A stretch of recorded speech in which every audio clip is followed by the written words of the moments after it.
10h. Radio Côte d'Ivoire, le bulletin d'info. Lydie Quadou. Bonjour à tous. On ouvre ce bulletin avec le Conseil des ministres qui s'est tenu hier mercredi.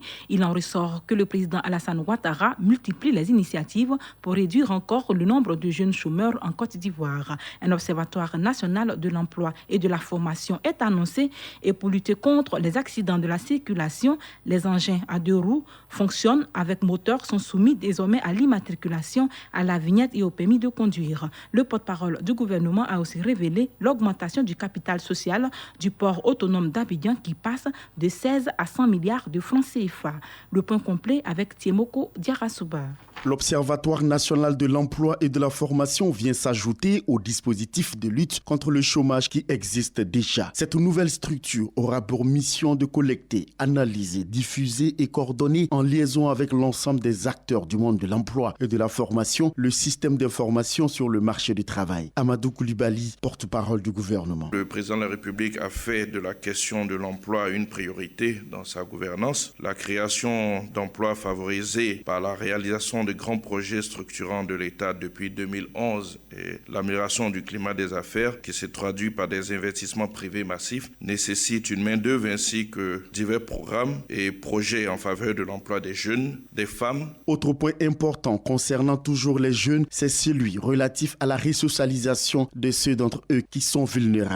5 centres de services civiques construits dans le pays ont permis de prendre en compte plus de 1500 jeunes après une formation militaire avec à l'appui un apprentissage à des métiers de maçonnerie, mécanique, agropastorale et sécurité. L'initiative a porté fruit et le gouvernement n'entend pas s'arrêter en si bon chemin. Pour la consolidation de ces acquis, le gouvernement prévoit sur la période 2021-2025 la réhabilitation des centres de services civiques existants et l'implantation d'au moins un centre de service civique dans chacun des 14 districts du pays pour la prise en charge de 14 000 jeunes, soit 1000 jeunes par district, pour un coût total estimé à 27 milliards de francs CFA. L'univers des jeux de hasard connaît une floraison dans notre pays. Le gouvernement veut y mettre de l'ordre. La LONASI est chargée de réguler le secteur avec en toile de fond les jeux en ligne. Ce réajustement du dispositif procède donc de la légitime nécessité pour l'État d'accroître son contrôle sur le secteur du jeu des opérateurs qui exerçaient donc de façon illégale. Pour les élections partielles sénatoriales, la campagne démarre le 23 juillet et va durer une semaine avec la convocation des collèges électoraux pour le 31 juillet prochain. Enfin, le gouvernement va réactiver la Commission nationale de lutte contre la vie chère en vue de préserver le pouvoir d'achat des consommateurs.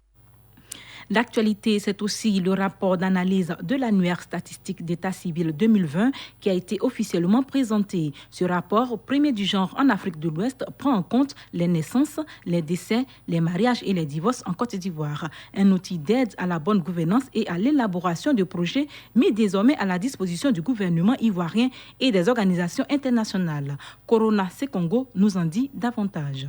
La Côte d'Ivoire répond dans cette production statistique aux 4 faits, à savoir les naissances, les mariages, les divorces et les décès que le système des Nations Unies demande aux pays africains. Un élément important qui permet de mieux planifier le développement. Dr Fidel Yapi, directeur des études de la statistique, de la programmation et du suivi-évaluation. Si vous voulez faire une bonne planification de développement, il faut savoir qui naît sur votre territoire, qui décède, pour que vous voyez le gap ou mieux planifier.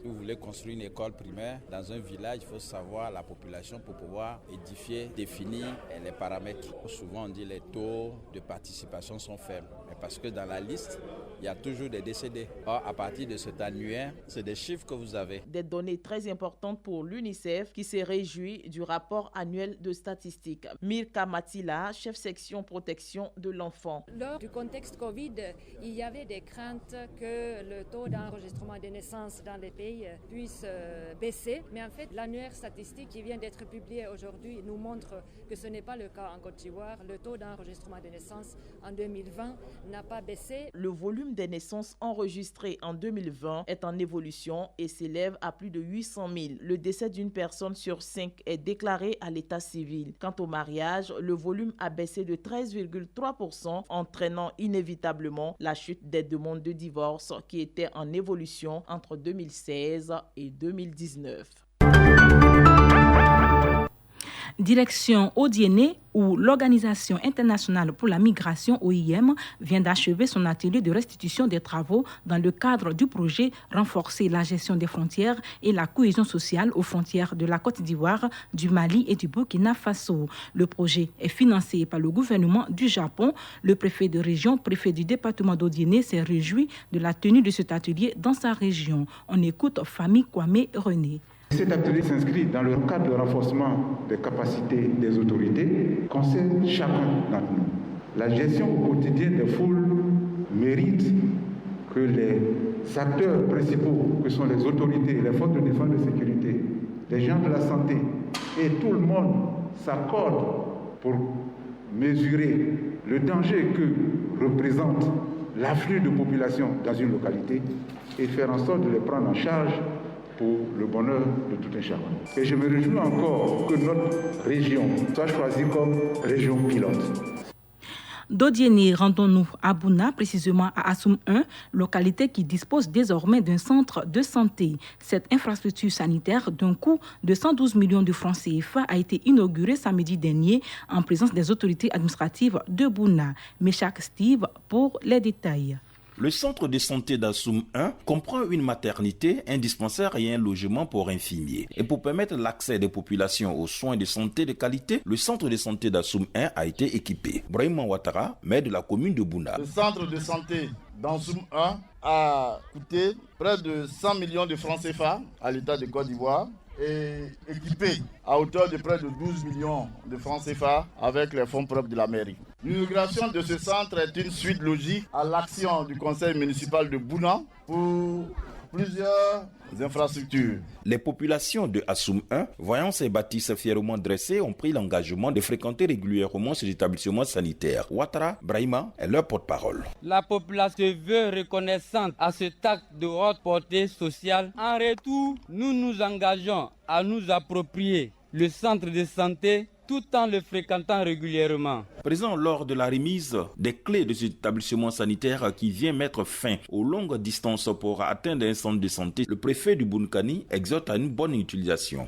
Dro Joseph, préfet de la région de Bounkani. Les populations d'Assoum doivent faire en sorte que ce centre de santé soit fréquenté par les femmes, les enfants et les populations, le personnel médical, d'être à la disposition des populations. Le centre de santé d'Assoum 1, dont les travaux ont démarré en janvier 2020, est aujourd'hui opérationnel avec la présence d'une infirmière. Méchak Steve, de retour de Assoum 1, Bouna pour Radio Côte d'Ivoire. Et on reste à l'intérieur du pays en nous rendant cette fois à Apompron, à Féwa, dans le département de Bétier. La société coopérative de cette localité a réalisé un bénéfice net de 36 millions de francs CFA pour l'exercice 2020. Cette performance a été possible grâce au dévouement des coopérateurs, nous dit Yao Yao Nestor, président du conseil d'administration de cette société agricole. Un travail acharné et un travail de longue haleine. Parce que nous avons compris tôt que pour une société coopérative, il fallait aller au-delà de la collecte et de la commercialisation. Il fallait diversifier nos sources d'activité et c'est ce qui aujourd'hui démontre ce résultat.